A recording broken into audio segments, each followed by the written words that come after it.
আমরা private university স্টুডেন্টরা মিলে ইউআইইউতে অন্যায়ভাবে যে 25 জন শিক্ষার্থীকে বহিষ্কার করা হয়েছিল সেই তার বিরুদ্ধে দাঁড়িয়ে আমরা মাঠে নেমেছিলাম এবং সেটা কিন্তু আমরা আগে থেকে জানিয়ে এসেছিলাম। 25 জন যে শিক্ষার্থী ছিল, সবচেয়ে সিগনিফিক্যান্ট ব্যাপার হচ্ছে 25 জন শিক্ষার্থী জুলাই অভ্যুত্থানের সামনে সারি ছিল এবং জুলাই অভ্যুত্থানের বিভিন্ন ক্রিয়াশীল সংগঠনের সাথে যুক্ত আছে এবং বিভিন্ন ধরনের অ্যাক্টিভিটিস করছে জুলাই অভ্যুত্থানকে কাজে লাগানোর জন্য। তো এই জুলাই অভ্যুত্থানের সামনের সারির যোদ্ধাদেরকে যখন বহিষ্কার করা হলো এবং সেটা ইউনাইটেড গ্রুপের একটি প্রতিষ্ঠান ইউনাইটেড ইউনিভার্সিটিতে, তখন কিন্তু আমরা নেমে এসেছিলাম মানে তখন আমাদের মনে হয়েছে যে এখানে আসলে জুলাই অভ্যুত্থানের প্রতি যাদের কোনো ক্ষোভ আছে তারা আসলে কোনো ধরনের একটা অ্যাক্টিভিটি করতে পারে, ক্ষোভের বশবর্তী হয়ে আসলে শিক্ষার্থীদের এখানে বের করে দিতে পারে। সেই দিক বিবেচনা করে আমরা মাঠে নেমে আসি। আমরা কিন্তু প্রায় মানে বলা চলে শিক্ষার্থীরা 7 বারের মতো ইউজিসিতে গিয়েছে, 3 বারের মতো মন্ত্রণালয়ে গিয়েছে। ইউজিসি চেয়ারম্যান শেষ পর্যন্ত অপারগতা প্রকাশ করেছে এবং শিক্ষার্থীদেরকে বলেছে তোমরা তোমাদের মতো দাবি আদায় করে নাও, কারণ আমি বিষয়টি পারছি না। যখন আমরা দেখলাম সরকার এখানে পাচ্ছে না, ইউজিসি এখানে পাচ্ছে না, ঠিক সেই সময় কিন্তু আমরা মাঠে নেমে আসতে বাধ্য হই। কেননা আমরা যখন প্রত্যেকটা অ্যাক্টিভিজম চালাচ্ছিলাম, আমরা প্রত্যেকটা সময় মাঠে নামার চেষ্টা করছিলাম, ইউআইইউ এর মতো বা ইউনাইটেড ইন্টারন্যাশনাল ইউনিভার্সিটি, ইউনাইটেড গ্রুপের মতো একটা বড় একটা মাফিয়া চক্রের বিরুদ্ধে যখন আমরা মাঠে নামার চেষ্টা করছিলাম, তখন দেখছিলাম একটা অদৃশ্য শক্তি আসলে পারছে না তাদেরকে ফেলে দিতে। আওয়ামী লীগের সবচেয়ে বড় যদি কোনো ফান্ডিং করে থাকে এর মাঝে একটা অর্গানাইজেশন হচ্ছে ইউনাইটেড গ্রুপ। সেই গ্রুপের প্রতিষ্ঠান যখন এই ধরনের অ্যাক্টিভিটিস করবে তখন তো আমাদের মাঠে নামার ইচ্ছা থাকবে, কারণ আমরা বারবার বলেছি জুলাই অভ্যুত্থানের মূল স্পিরিট হচ্ছে আমরা আওয়ামী এস্টাবলিশমেন্ট বাংলাদেশ থেকে ভেঙে দেব। তারপরে আমরা মাঠে আসলাম। মাঠে এসে যেটা হলো আপনারা দেখেছেন কালকে এডিসি আবির যিনি ছিলেন গুলশান জোনের, এডিসি আবির প্রথম থেকে কিন্তু আমাদের সাথে খুব রুড ভাবে বিহেভ করছিল, আমাদের সাথে খুব খারাপ ভাবে কথাবার্তা বলছিল। আমরা বারবার আমাদের বোঝার চেষ্টা করছিলাম কেন এটা ন্যায্য দাবি, কেন আমরা রাস্তায় এখানে অবরোধ করছি। 5 মিনিটের মাধ্যমে মাঝে যদি সমাধান হয়ে যায় তাহলে সেটা সমাধান হয়ে যেতে পারে। দুঃখজনক বিষয় হচ্ছে ওনাদের যখন যুগ্ম কমিশনার, ডিএমপির যুগ্ম কমিশনার বা অতিরিক্ত যুগ্ম কমিশনার যারা আমাদের সাথে এসে কথা বলেছেন, তারা আমাদের সাথে খুবই মানে নরম ভাবে কথা বলেছেন। তারা আমাদের উভয় পক্ষে আসলে খুব শান্ত। যে আন্দোলন চলছিল যে ভিসি স্যারের পদত্যাগ এবং নুরুল স্যারের পদত্যাগ, এই ব্যাপারগুলো নিয়ে একটা সময় গিয়ে আসলে 2 জুন 26 প্রথম আন্দোলনটা শুরু হয়। তারপর 2 জুন গিয়ে হচ্ছে যে আন্দোলনকারী কিছু শিক্ষার্থীকে বহিষ্কার করা হয় এই কথা বলে যে তারা ভিসিকে রাতভর অবরুদ্ধ করে রেখেছিল। এরপর পরবর্তীতে শিক্ষার্থীরা ঈদ পরবর্তী আপিল করে 15 জুন যে আমরা এই ধরনের কোনো ধরনের কাজের সাথে সম্পৃক্ত নই এবং আমরা এই ধরনের কোনো ধরনের কার্যক্রম করিনি এবং প্রমাণ চাওয়া হয়। পরবর্তীতে ওরা 16 জন আমাদেরকে ডাকা হয় আপিলের পরিপ্রেক্ষিতে। এরপর আমরা যখন 16 জন আমরা ভার্সিটিতে যাই, অথরিটি আমাদেরকে এই ভিসা অবরোধের ব্যাপারে কোনো ধরনের জিজ্ঞাসাবাদ না করে ওরা হচ্ছে যে আমরা কি ধরনের ফেসবুক পোস্ট দিয়েছি, আমরা ফেসবুক কিছু লেখালেখি করেছি ইউনাইটেড গ্রুপের ব্যাপারে কিংবা ইউআইইউ এর ব্যাপারে, তারা আমাদেরকে এই ফেসবুক পোস্টগুলো নিয়ে জেরা করে যে তুমি এই ধরনের শব্দ কেন বলেছো, কিন্তু ওই ধরনের কথা কেন বলেছো, এই ধরনের পোস্ট কেন দিয়েছো। তখন আমরা একটু হতভম্ব হয়ে যাই, যেহেতু আমাদেরকে ডাকা হয়েছে এক ব্যাপারে, বহিষ্কার করা হয়েছে এক ব্যাপারে, আবার সেখানে সরাসরি ডেকে বলা হচ্ছে তোমাদেরকে ভিসা অবরোধের কারণে বহিষ্কার করা হয়নি। যদি ভিসিকে অবরোধের কারণে বহিষ্কার করা হতো তাহলে 200 জনকে বহিষ্কার করা যেত। সো তোমরা কিছু শিক্ষার্থী যারা ফেসবুকে একটু এসব নিয়ে লেখালেখি করেছো কিংবা এই ধরনের পোস্ট দিয়েছো যেগুলো উচিত হয়নি, সেই জন্য তোমাদেরকে বহিষ্কার করা হয়েছে। তো আমরাই তখন কিছুটা আমরা নিজেকে প্রশ্ন করে আসলে আমরা কি কারণে তাহলে বহিষ্কার হলাম।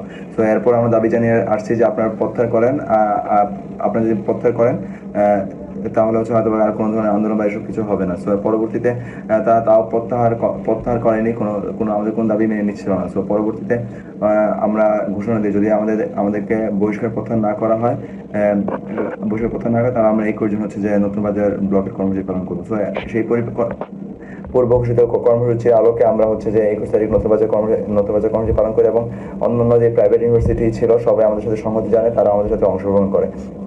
তো সেদিন যেটা হয় সেখানে হচ্ছে যে আমরা যখন ব্লকেট কর্মসূচিটা শুরু করি, রাস্তা অবরোধ করি, তখন হচ্ছে যে পক্ষের বোর্ডের কিছু ম্যাম এবং শিক্ষক আমাদের সাথে স্যাররা এসে আমাদের সাথে কথা বলে থাকে। কথা বলার মাঝ দিয়ে আমি প্রশ্ন করছিলাম বা আরো অনেক জানতে চাচ্ছিলাম যে আসলে আমি কি কারণে বহিষ্কার হলাম বা আরো যা শিখেছে আর কি কারণে বহিষ্কার হয়েছে, এই প্রশ্নগুলো করছিলাম।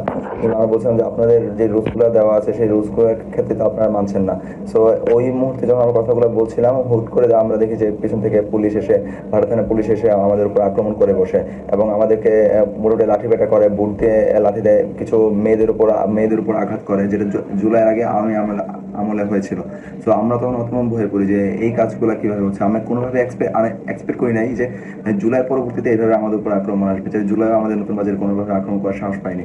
সো সেদিন এই ঘটনাটা হয়েছিল, আমরা অনেকবার জানতে চেয়েছি বিভিন্ন জায়গা থেকে, ডিসি, ওসি কিংবা যারা আছে সবাই কেন প্রশ্ন করছে হামলাটা কেন হলো।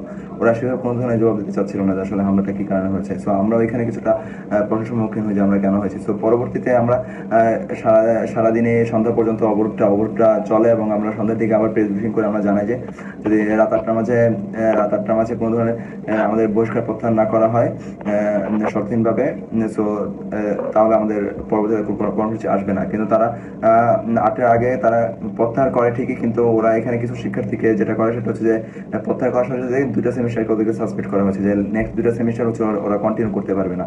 সো এটা তো আসলে আমরা চাইনি যে আমরা কোনো ধরনের অন্যায় করে থাকলে হয়তো আমরা মাথা পেতে নেব, কিন্তু আমরা তো কোনো ধরনের অন্যায় করিনি। সো সেখানে কিছু শিক্ষার্থীকে ওরা সাসপেন্ড করে। সো এটা এখন এই মুহূর্তে চলছে যে ওরা চাচ্ছে যে না কোনো ধরনের যেন শর্ত দেওয়া না হয় যে এই শর্তের কারণে ওদের প্রত্যাহার করলো কিংবা ওই শর্তের কারণে প্রত্যাহার করা হলো। সো বাকি শিক্ষার্থী যারা আছে ওরা চায় যে ওদের কোনো ধরনের শর্ত রাখা না হোক, ওরা এই সেমিস্টার থেকে ক্লাসে ফিরে যেতে চায়। আমাদের শান্তিপূর্ণ আন্দোলনে অতর্কিত হামলা করে আমাদের 3 জন মহিলা শিক্ষার্থীকে ধাক্কা দিয়ে ফেলায় দেয় এবং বুট দিয়ে পর্যন্ত পাড়ায়। আমাদের অনেক শিক্ষার্থীদের মাথায় এবং হাত পায়ে লাঠিচার্জ করে এবং 2-3 জনের মাথাও ফেটে যায় এবং আমাকেও আঘাত করে, হাত কেটে যায়, এখানে কোমরেও আঘাত করে। তার পরবর্তীতে আমি অজ্ঞান হয়ে যাই। এটা হচ্ছে আমার মেডিকেল রিপোর্ট। এবং অনেক শিক্ষার্থীদের সময় বলে যে আমরা জুলাই আন্দোলন করছি, আপনারা কেন লাঠিচার্জ করছেন আমাদের উপর। সময় অনেক পুলিশ সদস্য বলে থাকে জুলাই এইভাবে আমাদের উপর গালিও দিয়ে থাকে। Private university national association of Bangladesh পুনাব ইউআইইউ শিক্ষার্থীদের পাশে দাঁড়িয়েছে। ইউআইইউ শিক্ষার্থীরা দীর্ঘ 2 মাস যাবৎ তাদের ন্যায্য অধিকার আদায়ের জন্য এবং আওয়ামী লীগ ফ্যাসিবাদের দোসর যারা বিভিন্ন ট্রাস্টি বোর্ডে এবং বিভিন্ন ইউনিভার্সিটির ভিসি পদে এখনো ঘাপটি মেরে আছে, তাদেরকে পদচ্যুত করার জন্য বা তাদের ইউনিভার্সিটির সংস্কারের জন্য তারা বিভিন্ন প্রস্তাবনা উত্থাপন করে এবং তাদের দাবি দাওয়া তুলে ধরে। এরই প্রেক্ষাপটে এরই ধারাবাহিকতায় তাদেরকে এই কুরবানি ঈদের ছুটিতে তাদেরকে বহিষ্কার করা হয়।